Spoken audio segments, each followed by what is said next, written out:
Someone at the back. I haven't had many people from the back. Come, whoever you are, come, you know. Yeah, just come.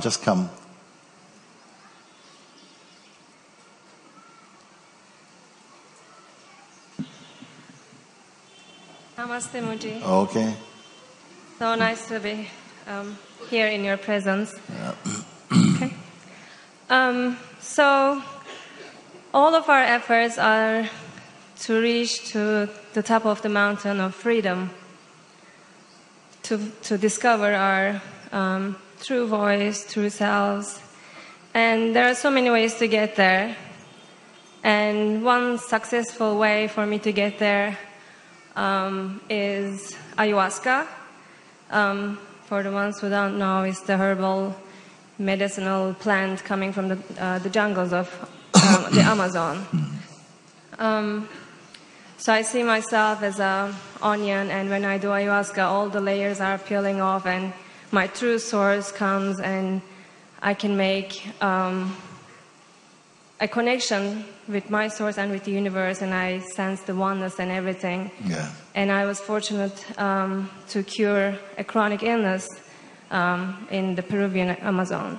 So, and it's incredible to see how quickly it's spreading around the world. A lot of people are inquiring about it. They're going, or the shamans are coming to Europe, to modern world. Sometimes they're arrested.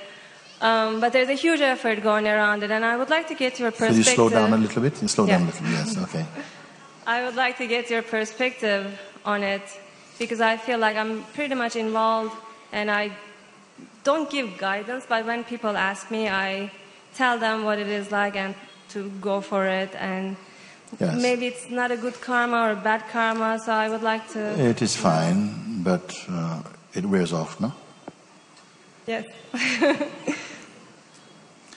There's something that doesn't wear off.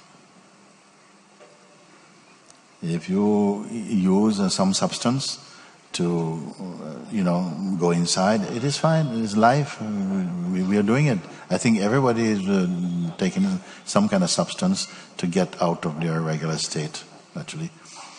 In alcohol, we are doing that also to try and get out of this tight state of mind and things like this. People are searching.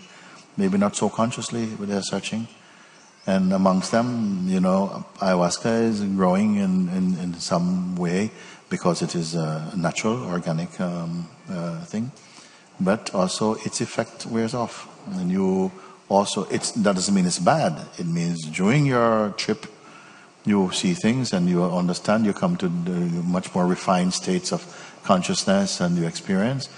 And it's beautiful, but it wears off at a certain point, and then your experience that just stays as a memory. What I am showing here is something which is not a substance. It is your natural state. Your natural state. When you look from this and you really understand, you really grasp, because the reflex is to keep going back to the old regime of identity and thinking. So for a while it will continue this to and fro, but gradually it will start to move more in the dimension of real self-discovery, because the fruits are immediate and you can taste it that, wait, I am so much better. My mind is not so selfish. All of these things have gone when I'm here, you see. And then you have the sense that you come and go. Then gradually you come, if you're receiving the right guidance, you'll see that you are not the one coming and going. It's just the idea you have of yourself, which has been endorsed with a lot of energy and belief, is what is coming and going. And you come to see you're the one that doesn't come and go. You actually experience this.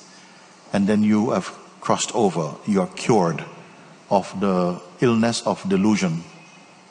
This is what happened.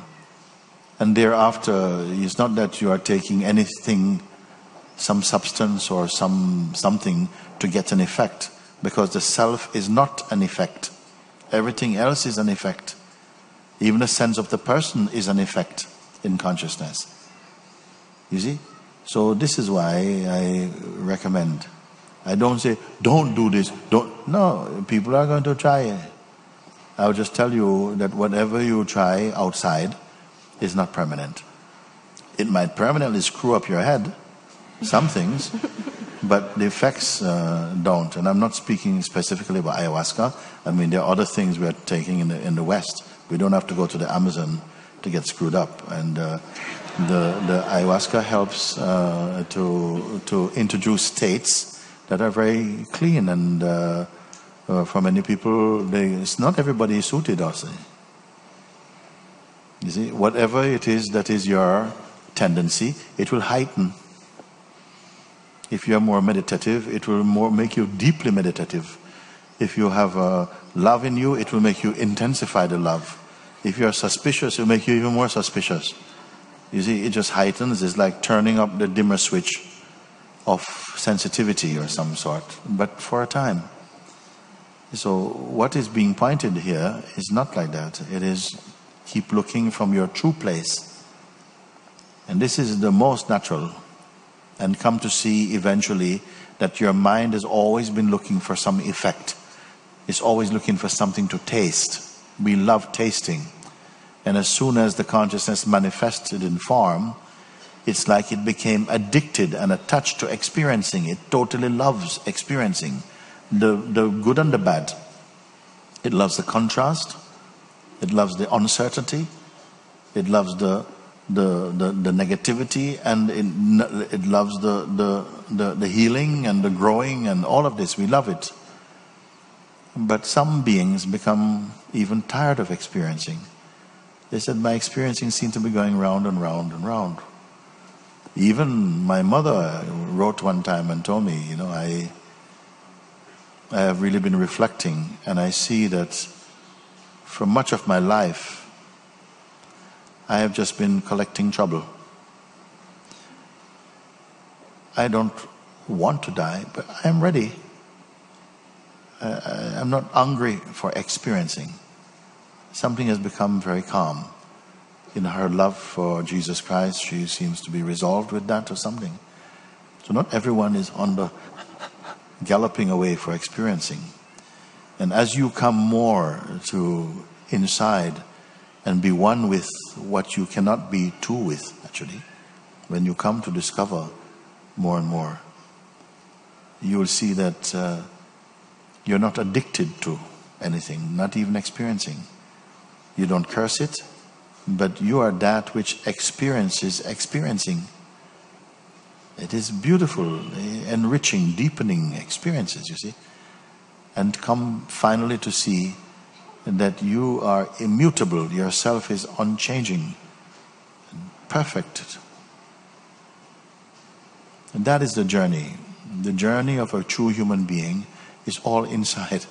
Outside is only kind of a way of learning more about inside. It's not that inside is all about learning outside. Outside is a way of reflecting and learning about inside. And then at the highest point, you transcend inside and outside. It becomes totally universal. And in the time that we have spent here together in Rišikéš, some people will have gone the whole way, can go the whole way. Because the pointing is simple enough. But as I said, the truth is simple, no? But the seeker of truth is complex. Because it starts from the position of personhood. The person is not stable. You see? But with right guidance, wise guidance, you come to see, and your seeing becomes so all-encompassing. Because some people, they understand small steps at a time. But some beings are making, their steps are like they're stepping in galaxies of understanding. Because they look at the big, from the big space. Others maybe a little bit. Others just can look and say, whoa. When someone can tell you that on this side of the eyes, the world you see is a construct of an interrelated play of the 5 elements. And you are none of these elements.